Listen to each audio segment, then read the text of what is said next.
Well, welcome back to another Blunt Force Business Podcast. I am Brian LaFauci. And I'm Patrick Marino. And today we are going to talk to you about lessons we learned in the pandemic. The pandemic was terrible. Except for the lessons. It was a long time ago, too.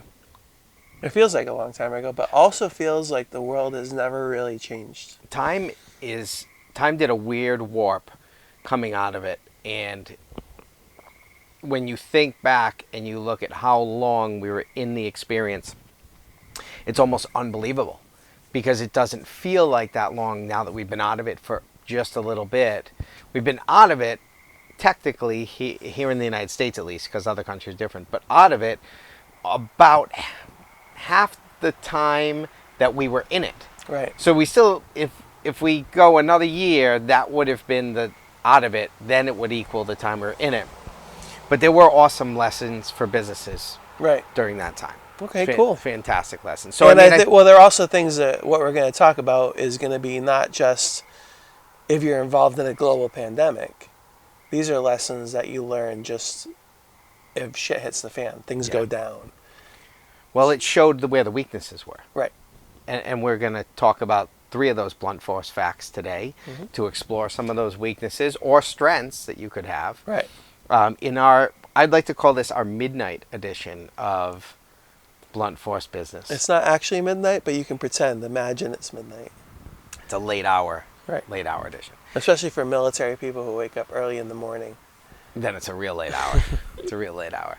So let's jump right in. We got Blunt Force Fact number 1 that came out of the pandemic and lesson learned is flexibility is non-negotiable.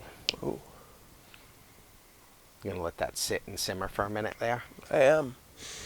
I mean, we look at the companies that did not flourish as opposed to the ones that did. So much of the big piece of that was that ability to bend and pivot, and which is a successful characteristic in a lot of areas of life. Right. But it came to light during this. I mean, you were involved in a business that required in-person. We were hit pretty hard in the sport complex. I mean, with an indoor sport complex, you were like a movie theater in that everybody thought if they walked in you, they immediately dropped dead and started convulsing, and they might as well just sign their will. It was a weird thing. Ironically enough, without going down the rabbit hole, we can talk about how, flexibility that other companies had. We can talk a little bit about our flexibility. And we can talk about how you, as the business owner, can start to plan to be flexible. An indoor sport complex is a massive building. The fields that we would play on were about 20,000 square feet, but with like 40-foot ceilings and ventilation fans. And the air that moves in and out of those places was like better than any other real space. Right. That you get in, and but unfortunately, I mean, it was what it was. And we didn't have a lot of say, and we were told we can't do it. Right. So how did you try and be flexible during that time? So we had to think what products, and we were a new business. We had been open for 9 months. Right. So we were in what our listeners would consider a startup phase. Right. We weren't a startup company, but in that space, we bought that business that we were in was operational, but we were definitely not in a mature growth phase. We were kind of in, the first year of operations. So I can say that having not expected anything like that, we weren't 100% prepared. We had other characteristics we're going to talk about in some of the other blunt force facts that allowed us to get through, survive, and come out on the back end and do okay with it. But we had to be flexible really fast. Right. And there were a lot. And what was interesting is I'll tell a couple relatable stories. Like we had a restaurant that was in there that did not make it through and ended up, and they were great people. They had great product, but they didn't make it through. And one of the main reasons they did not make it through was this blunt force fact. And, if you were a restaurant, what did you have to do? What did you immediately have to figure out? If you weren't doing delivery, you had to do delivery. And that was a piece that they just waited on. Right. You know, they kind of sat there thinking, well, you know, this will get better quick, and we're gonna ride out. And I mean, weeks were going by, and they still weren't like set up with DoorDash or those kind of things, and that eventually destroyed them. Yeah, eventually that inability to kind of pivot off something and move. So I think from that we pivoted to online stuff. So what we started to do just to keep our customers engaged was online training. Mm-hmm. We pivoted our employee stuff. Now the PPP was out there to help a little bit with that, but we were a 60,000 square foot facility. We had significant bills aside from just payroll, right? And there's only so much you can do with employees in a vacant building. So we had to kind of pivot a lot of the different models during that time, but with the expectation of when we come back, we need to be able to reintegrate back into what we're doing quickly. So we have to keep these customers engaged. Right. And so we were really, we tried to be very creative with ways of doing that. And we would kind of push the limit of what was allowable to keep as many people coming, right? So we had other spaces. We actually pivoted, and we're about to go down the road of getting what was a big issue with people who still had to go to work and kids weren't in school was how my kids aren't learning anything. That's a great one. Yeah. Right, and we had space available to do homeschooling, supervised homeschooling in our facilities. So we pivoted. We were a sports facility, and we pivoted to homeschooling. Right. to try to engage. Yeah. So we went through all that stuff, and we saw businesses that did that well and didn't do it well. But one of the things from a planning stage now, and for our listeners out there, is how much are you looking at what you're doing and looking at these threats that might be out there to your product and your ability to kind of pivot off them, and what is your pivot plan? I actually did a post today which is similar to a pivot plan, but one of our social media posts today was about you should be exit strategy planning at startup phase, right? Because it's a projection. Like, that's really the end goal. And no one's staying on this earth forever. So the end goal of startup is exit. Right. So if you don't have that, then where's your target really? If you don't know like what your plan is my plan to an exit strategy is very similar to flexibility planning, mm-hmm. right? So what are we gonna move to? But even more so, as you're in that startup phase, looking at what are our pivots, right? Or just in general, just being. I think the idea of being flexible is just not being married to your current business model, right? The idea is like you're having systems in place where if something happens in the world and we have to react to it, are we so married to our current business model that we can't make a change? Or do we have the people in the organization who have the capacity to improvise, right? To make a different decision, to work in a different environment, to use different skills, right? Because I think that's a big part of it. Or to move, a lot of it was moving things that were indoors, moving them outdoors, right? Things like that. That requires, or taking people who have got skills, like when you pivot to the remote schooling model. It takes very, very different, similar skills, but like a certain type of person who's willing to go with the flow to a certain extent. I think the key fact being is that you don't really know what's going to happen. You don't. You do the best you can to predict what could happen. But some stuff is a matter of looking. So the pandemic was this freak thing. We will probably never see anything like that again in our lifetime. Right. But there are companies who prior to that showed a lack of flexibility in their model that were massive companies that failed. And Blockbuster is like unfortunately the poster child of that company. Right. Where that company was ginormous. Like if you bought stock in Blockbuster when they first started out, and then when they were at their peak, you did well. Right. Like you did very well in the market with them. Right. And they had the opportunity. Blockbuster, Netflix went to Blockbuster and they wanted to be the online version of Blockbuster, but they wanted to merge companies. And Blockbuster said no. But now they said no, probably dismissed their concept as... Well, they didn't think that Netflix, they wanted to kind of do it their own way. They thought they had the people in place. They didn't think that Netflix had the capacity that Netflix had, and so they were dismissive. They were their ego I think it was really ego driven. Ego They can thought definitely that they get in could the do way. it. We can do it.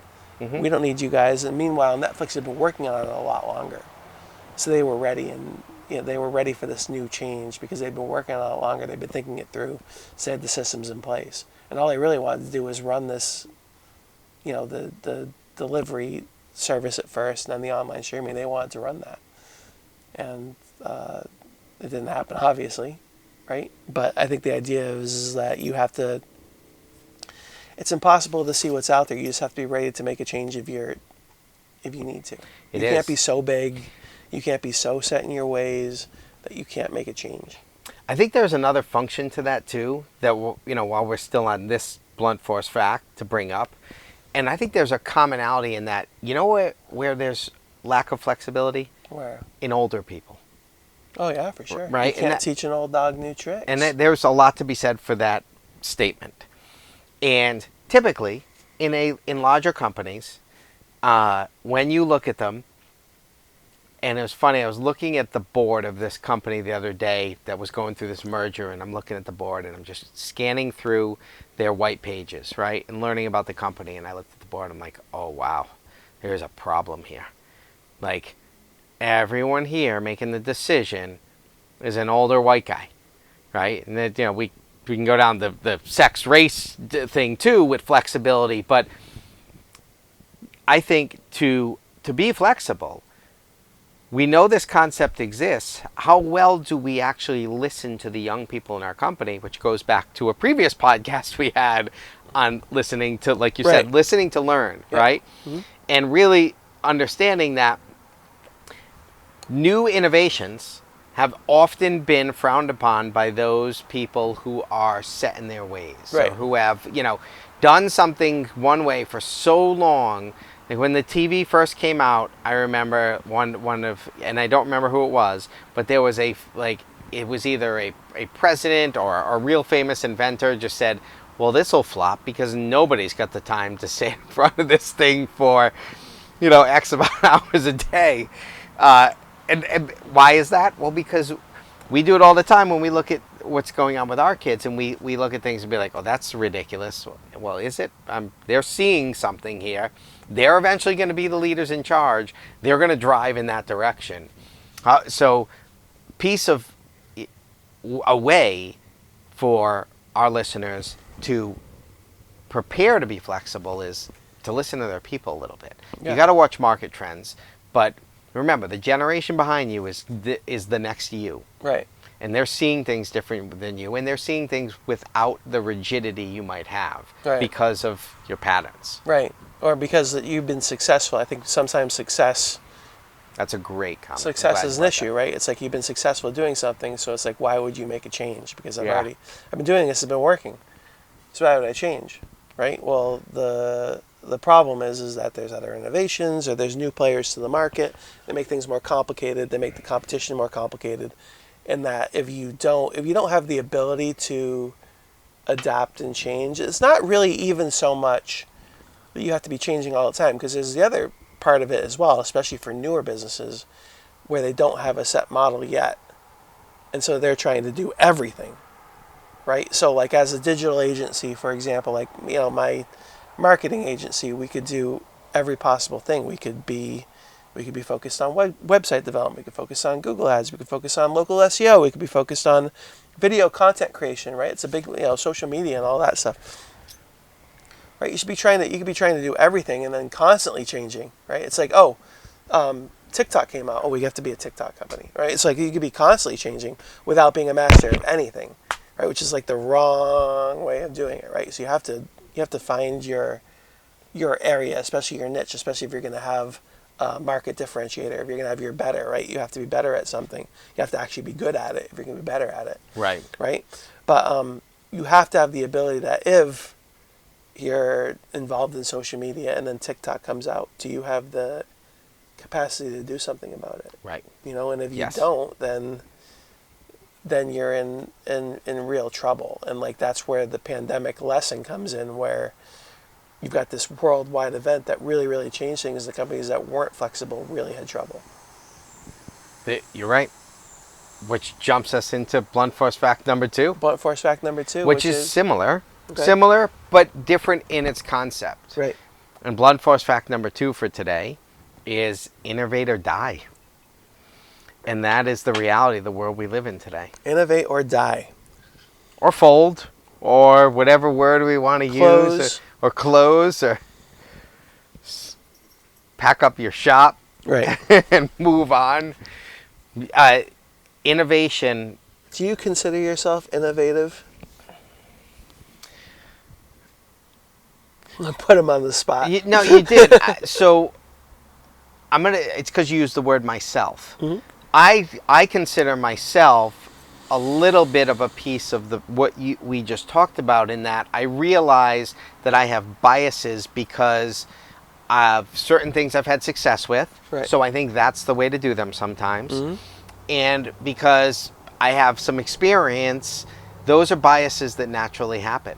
So, but am I willing to listen to innovate? Absolutely. Right. Yeah. Am I willing to hear what someone else has to say? So I might not be the innovator all the time. Right. But I'm 100% open to the concept of, in today's society, in today's business, where things move so fast and things come out so fast, and there's the ability for products or services or concepts to make a global presence in a matter of a week, just through something that we are so technologically connected that their innovation can happen like that. Right. And the companies that did well during the pandemic had already been in the process of innovating and forward thinking, and they had that mindset. Right. And I think because they had that mindset, they were also able to they had a team and a thought process and a culture that was used to that. Right. That forward thinking. Yep. And we're able to adapt to okay, now everything's shot. What do we got what irons do we got in the fire that maybe now it's the time for? Or, all right, we're going to pivot this team that's in place, or this thought process that's in place. Right. I mean, like you did give an example of you innovating. I think that not just being flexible, but coming up with the idea of having a space for the homeschooling. That was innovation. Maybe it wasn't you guys who invented the concept, but True. It's definitely an innovation. This idea of coming up with using a space for something it wasn't designed for. Coming up with a new product, coming up with a new way of selling something. I mean, I think that I don't think there's any company in the history that probably has stuck with one product and not innovated and not grown that way. Right. Through adding something to their offering. I know that in any industry I've worked with, it's all about bringing. At some point, you have to bring a new product into the fold. You can't just sell all your old products all the time, because there's going to be boredom, right? There's going to be your audience is going to be tired, right? So you have to constantly be bringing new stuff to the table, and it's usually new products. Usually, we're going to sell something different. Whether it's we've got Coca-Cola, now we're offering Diet Coke, and now we're going to offer Coke Zero, right? Mm-hmm. So it's like Coke Zero and Diet Coke cater to similar audiences, but it's a new product, right? So it's You've got to innovate. You've got to bring something new to keep your audience fresh, to keep them interested. And obviously, if there's changing market conditions like a pandemic, then you've got to really, really make sure that you are on top of that as early as possible. Right. And I think one of the innovative ways that companies were able to survive and grow and that our listeners can start thinking about their business is it's finding as many alternate revenue streams as possible within the construct of what you're already doing. Right. And just being creative and saying, well, this is what we do. And through these steps, where might we be missing something, or where might we find these gaps? And sometimes it's as simple as, I have a physical space. Is that physical space getting occupied all the time? Is there revenue there that could come out of different uses or subleasing? Ironically, one of the ways that I think Airbnb and VRBO has been very innovative is in looking at people. Originally that market was, okay, we got these vacant homes and blah blah blah, but what about people that have multiple homes, which is a significant amount of the population might have multiple homes, and what are you doing with that home when you're not using it, right? Or what are you doing with your in-law apartment that is now vacant? And getting people to kind of think about these other ways to make revenue that is just like augments the thing they're doing. And I just like that because that brought that concept just to the general public. Right. Not even business owners, just the general public. Like, hey, what's the car service? That's another great example of how they took the Airbnb model and applied it to cars. So instead of going to Zipcar. So right. So you got an extra car sitting around. It just sits there, right? Like, or your kid's off at college, right? And the car now sits in the driveway. I don't think that's Zipcar though. No.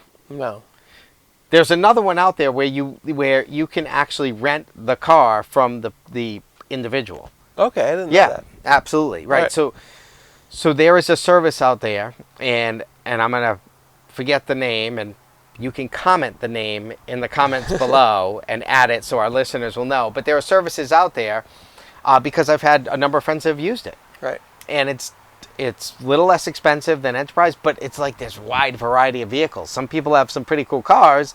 They're sitting around. They drop it off at the airport for you. You get out of the plane. You go to the car. It's there. You drive it around. You leave it there when you leave. They pick it back up, and that they made a couple $100 on their extra car that was sitting in their driveway. Right. Paid the payment on it, for the month. I think there's a little bit of one of the things you mentioned I want to go back to is this idea of when you do innovate, this is kind of almost like devil's advocate stuff, is like you want it to stick to you want it to be along the lines of your business's brand. You don't want it to be so far off that it diminishes or takes away from what you're doing. I'm in the middle of a project right now with one of my companies I'm working with that we're in the middle of developing a new product that I don't necessarily think fits with the brand. Okay. So stay tuned. I can't tell you about it, unfortunately. But I think that there's a desire, especially within a company that is constantly looking for new ideas, to innovate, to think of something different, to find an opportunity and to jump on it. And sometimes it's based on our bias, right? It's like, I'm really interested in this, so it's probably a good idea. But you have to bring it back to your why. Does this fit in the company's mission? Does it fit into what we're trying to do? That's very true. And then also our avatar. Does this work with our customers? You know what I mean? Like, does this fit with what we're trying to do? Like if you were, like, for example, like if you were offering some sort of home services or whatever it is, like, you have to be very, very careful. Like if you were offering landscaping, like how, and then all of a sudden you expand it to maybe this is probably a bad example, some electrical work, because you have to be an electrician, you have to be certified and all that stuff. But I mean, like, how far do you go with that? Do you go from being an electrician to offering some sort of software solution where you're wiring homes that involve some of these digital assistants like a Google Home or an Alexa or security systems and stuff like that? And it's like, hey, you have to innovate, but you have to be careful with your current clientele. Like, are they educated enough to want that sort of thing? Does it fit into your model? But also, do you have the expertise? You have to hire the people that can do it, because there's other parts of it. So I think that it's you want to be constantly innovating, but you have to be careful that it's not outside of your area of expertise. Right. It's not outside of your why in particular. I've seen, that's a great point, because I have seen customers that were trying to be innovative just to, and grow. And and fell a little flat. We had there's an oil company, and oil companies die out in the summer, and so they got into landscaping products, like selling landscaping products, and it just didn't work. Right. Didn't work. They were never busy enough with it because it just wasn't like people didn't. They weren't like, oh, I'll just go to them for. They had that person already, right? Yeah. Like, it didn't fit the avatar. Exactly. It didn't fit the avatar right, and it was a good thought, right? It was a good thought, and they did okay with it, but they ended up stopped doing it because it just wasn't. And I'm psyched that you brought up the avatar piece. Well, you know what, as well, like we've got these 3 blunt force facts for idea recognition, which you don't talk about a lot, but innovation is all about having an idea. So what are the 3 types of things that you can do? So when you look at your avatar, you're either going to do one of 3 things that fits into their need base. You are going to make something brand new that's never been made before. Yeah. And innovate in that way, which is, that's a small percentage of companies that are making new products, getting things patented, like, breaking the barrier of never been seen before. Or you can look at it from, we're going to innovate and we are going to take away a pain point of our clientele that we know they have, that we, and the nice part is when you already have clientele, you can market research their pain point pretty direct, right? They'll be getting the ability to access our avatar exercise package soon. Yep. And we'll talk a lot more about that, really digging into the avatar piece. But then, and the last one is, if you're not doing one of those 2 things, then you're making an improvement. So you're making an improvement on maybe a thing that your customer, your avatar already has access to, but you're going to do it better, right? So it's something they care about. It's something they'll quickly will want to turn to you for, and you're going to do it better than the other person's doing it, right? And you're innovating in that direction. So something new, different, whatever, but better, not just another thing. And a good example of that might be like Peloton, right? So during the pandemic, they exploded, since we're talking about pandemic lessons, and really they took an exercise bike that already existed, and they added the idea of these online classes and being part of like something that was even like, especially with the improvements of broadband and internet and whatever. Now you can participate in a live class while you're they created a community, right? Exactly. And now now it's way more than spinning. Now all those Pelotons are all hangers for clothes in the basement. It might be. They might be, but I think they did. That's actually not true. Peloton's actually had a little bit of a turnaround as of the taping of this. Yeah.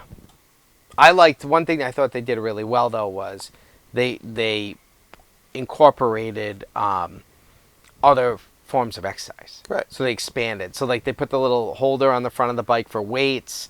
So not everything was just based on the bike. So so that was them knowing, hey, our clientele values the fact that they can dial up this workout at any time and get a good workout. What else can we offer them at a low entry point? Like, they don't have to go buy a Smith machine, and we can give them really good workouts, and they just augment it with a couple pieces, some weights, maybe a couple kettlebells, some bands, and all of a sudden they're doing full workouts for you too. So I mean, they did a really nice job with that. Innovate or die.